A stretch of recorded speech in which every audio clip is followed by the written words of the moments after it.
Hello friends, मेरा नाम है अंकुर कुमार यादव और आप देख रहे हैं लॉ प्रेप जुडिशरी का यूट्यूब चैनल। आज हम हमारे जिस्ट के 17th एपिसोड के साथ आपके साथ आए हैं। आज का एपिसोड शुरू करने से पहले एक छोटी सी बात उन सभी फैमिलीज के लिए जिनके बच्चे कोई ना कोई किसी ना किसी कम्पिटिटिव एग्जाम्स की प्रिपरेशन कर रहे हैं। देखिए, इस टाइम क्या होता है, हम हमारे ऑफलाइन बैचेस में भी देखते हैं, मोस्टली बच्चों के साथ दिक्कत ये आती है कि उन पे जो फैमिली का प्रेशर है वो तो है ही, साथ में सोसाइटी का प्रेशर भी उन पे लग रहा है। ऐसे में सिचुएशन क्या होती है, स्टूडेंट जो बच्चा ऑलरेडी इतने प्रेशर में है, अगर उसको घर पे और उसके रिगार्डिंग तैयारी के रिगार्डिंग 2-3 सेंटेंस आप सुना दोगे अच्छे से, तो उसका मोरल ऑलरेडी डाउन हो जाता है, क्योंकि चीज़ें ऑलरेडी इतनी टफ हैं, क्योंकि कंपटीशन इतना टफ हो चुका है। 0.1 0.2 मार्क्स से भी बच्चा रह रहा है। इस सिचुएशन में फैमिलीज की एक प्राइमरी रिस्पॉन्सिबिलिटी बनती है कि आप चीज़ों को किस तरीके से घर में हैंडल कर रहे हैं। वो स्टूडेंट ऑलरेडी प्रेशर में है, आपका काम ये होना चाहिए घर पे कि आप एटलीस्ट उस प्रेशर को कम नहीं कर सको तो बढ़ाओ मत, क्योंकि अगर वो और बढ़ेगा तो नॉर्मल सी चीज़ें हैं, परफॉर्मेंस नहीं आएगी। होना ये चाहिए घरों पे एक जो जनरल एक दोस्ती वाला माहौल होता है बच्चे के साथ, वो ज़्यादा ज़रूरी है। नहीं, वो होता क्या है, कोचिंग सेंटर पे आएगा, घर से पंप होकर आएगा, घर से प्रेशर होकर आएगा, सोसाइटी का प्रेशर रहेगा, उसकी नेचुरल परफॉर्मेंस नहीं निकलेगी। तो बेसिक मोटो ये है कि किसी भी तरह करके अगर आपके घर के आसपास या आपके घर में कोई बच्चा प्रिपरेशन कर रहा है तो उसको एक पॉजिटिव एनवायरनमेंट दीजिए, इंस्टेड ऑफ रोज पूछने की कि हो जाएगा क्या या नहीं हो रहा, क्यों नहीं हो रहा, औरों को क्यों हो रहा है। ऐसी जगह, इन चीज़ों की जगह कुछ दूसरे क्वेश्चंस होने चाहिए जिससे वो एटलीस्ट आपके साथ अपने मन की बात शेयर कर सके, क्योंकि जब तक उसके मन की आप नहीं सुनोगे तब तक वो प्रेशर में रहेगा।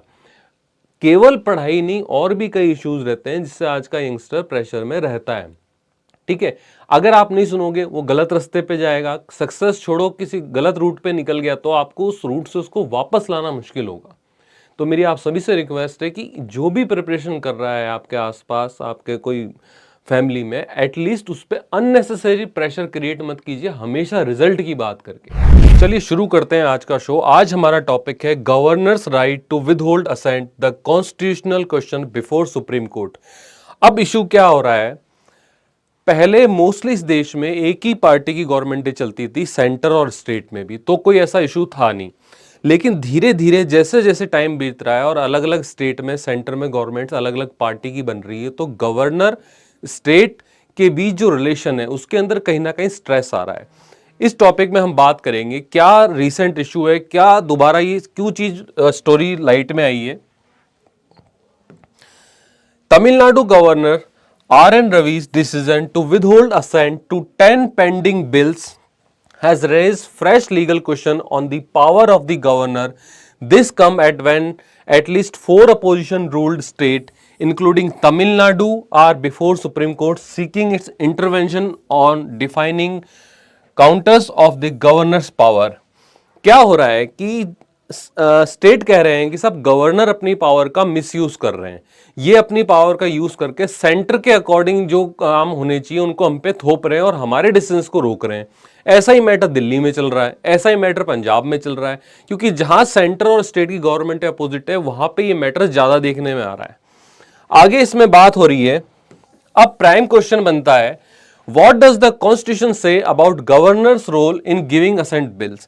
कॉन्स्टिट्यूशन क्या कह रहा है, कॉन्स्टिट्यूशन का क्या कहना है जब गवर्नर की पावर की बात आती है बिल्स को लेकर के, उसके बारे में हम देखते हैं।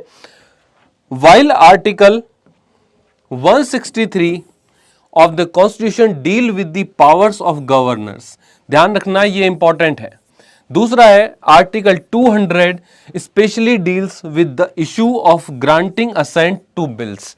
इन दोनों आर्टिकल्स को ध्यान रखना, एग्जाम पॉइंट ऑफ व्यू से काफी इंपॉर्टेंट है। Both the provisions are read together to determine the counters of powers of the governor hold this issue. यानी इन दोनों को हमें साथ में लेकर इंटरप्रिटेशन करना पड़ेगा कि गवर्नर की पावर किस हद तक है और किस हद तक उसको यूज कर सकते हैं। आगे इसमें बात हो रही है When bill, अब सिचुएशन देखते हैं क्या गवर्नर के पास ऑप्शंस होते हैं। When a bill passed by the legislature of a state is presented to governor, कोई भी बिल जब पास होता है वो उसके बाद किसके पास पहुंचाया जाता है, गवर्नर के पास, उसकी असेंट के लिए। उनके पास 4 ऑप्शंस होते हैं। पहला, grant assent to the bill, दूसरा withhold assent to the bill, third होता है return the bill for reconsideration, and fourth होता है reserve the bill for consideration of the president. ये चार बेसिक ऑप्शंस हर गवर्नर के पास होते हैं जब भी कोई बिल उनके पास आता है उनकी असेंट के लिए। अब आर्टिकल 200 क्या कह रहा है? When a bill has been passed by the legislative assembly of state और in case of state having legislative council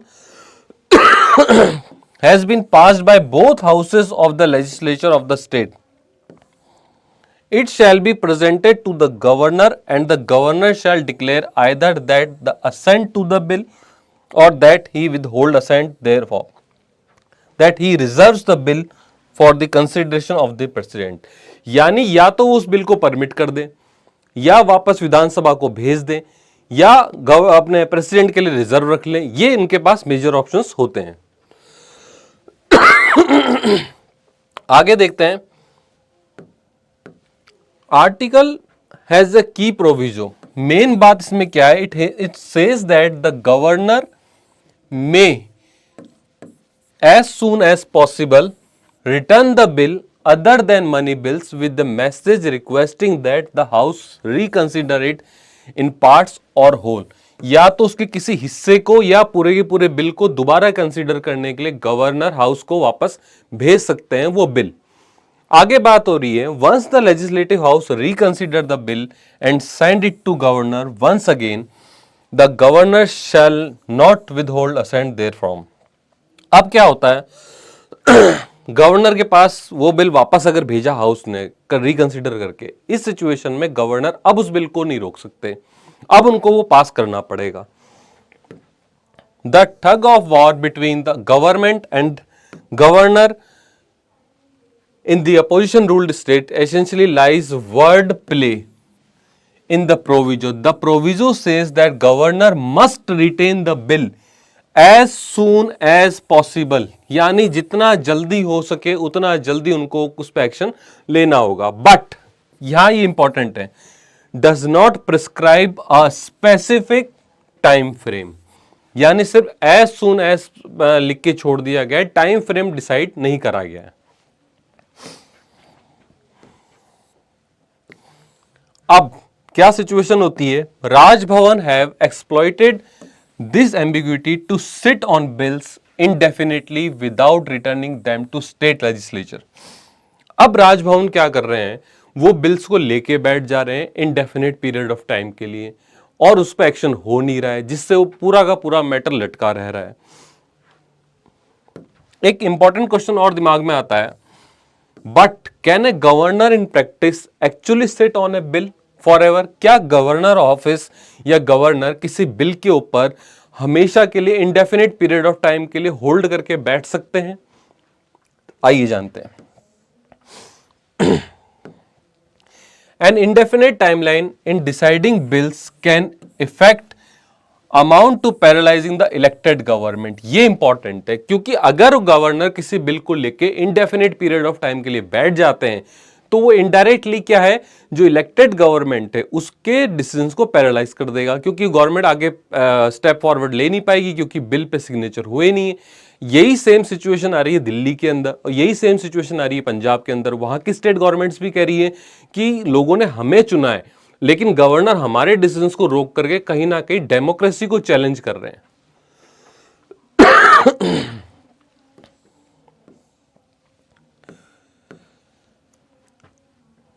At the same time, giving assent to bill is one of few areas in which the governor can exercise his discretion, but यानी discretionary power दी है, लेकिन this discretion can not be used as arbitrary based on personal preference but only in constitutional terms without cogent reasons. With cogent reasons क्यों है? क्योंकि constitution ने ये discretionary power Raj Bhavan को दिए, गवर्नर को दिए। इसका मतलब ये नहीं है कि गवर्नर बिना किसी प्रॉपर कोई ठोस सिचुएशन के कोई कोजेंट रीजन के बगैर ही उस पर बैठे रहेंगे, उसको होल्ड कर लेंगे, कोई एक्शन नहीं लेंगे। उनको एज पर कॉन्स्टिट्यूशन स्पिरिट चलना होगा, जिस स्पिरिट से उनको ये पावर, डिस्क्रिशनरी पावर दी गई है। अब यहां इंपॉर्टेंट एक टर्म समझना, additionally article 200 uses the word shall, बहुत इंपॉर्टेंट है, which indicates that the framers of the constitution intended mandatory tone for the government on this aspect. यानी जो फ्रेमर्स थे उन्होंने शैल वर्ड यूज करा है, ये उनकी स्पिरिट को दिखाता है कि वो मैंडेटरी कर रहे हैं गवर्नर के लिए, ठीक है, उसकी डिस्क्रिशनरी पावर को अनलिमिटेड नहीं कर रहे हैं कि वो उसको लेके ही बैठा रहे, उसके लिए मैंडेटरी इस चीज को एग्जीक्यूट करवाना। Intended a mandatory tone for the government on this aspect. अब सुप्रीम कोर्ट ने काफी इंपॉर्टेंट जजमेंट दिया था, उसके बारे में बात करते हैं। कई एग्जाम्स के अंदर इसको ऑप्शनल सब्जेक्टिव पेपर में, ऑब्जेक्टिव पेपर में पूछा गया है। क्या है ये? The Supreme Court in landmark 2016 ruling Arunachal Pradesh assembly cases Nabam Rebia versus deputy speaker discuss this aspect briefly. Of course Supreme Court कहते हैं the governor can not withhold assent to bill indefinitely but must return it to the assembly with the message and this could include his recommendation for amendment to the bill। यानी supreme court ने clear अपने decision में कहा है कि governors indefinite period of time के लिए उसको अपने पास नहीं रख सकते, लेकिन अपने रिकमेंडेशन साथ अटैच करके वापस हाउस को वो भेज सकते हैं ताकि हाउस उस पर एक्शन ले सके। अब ये किस रूल में आता है? This is the subject matter of rule 102 and rule 103। The rule which read as follow 1021 when a bill passed by the assembly is return to the assembly by the governor with the message requesting that assembly do reconsider the bill or any specified provision thereof any such amendment as recommended in his message. यानी clear है, वो assembly को return करें, अपना message लगा के return करें कि उनको क्या ऑब्जेक्शन है, असेंबली उसके अकॉर्डिंग उस पर एक्शन ले।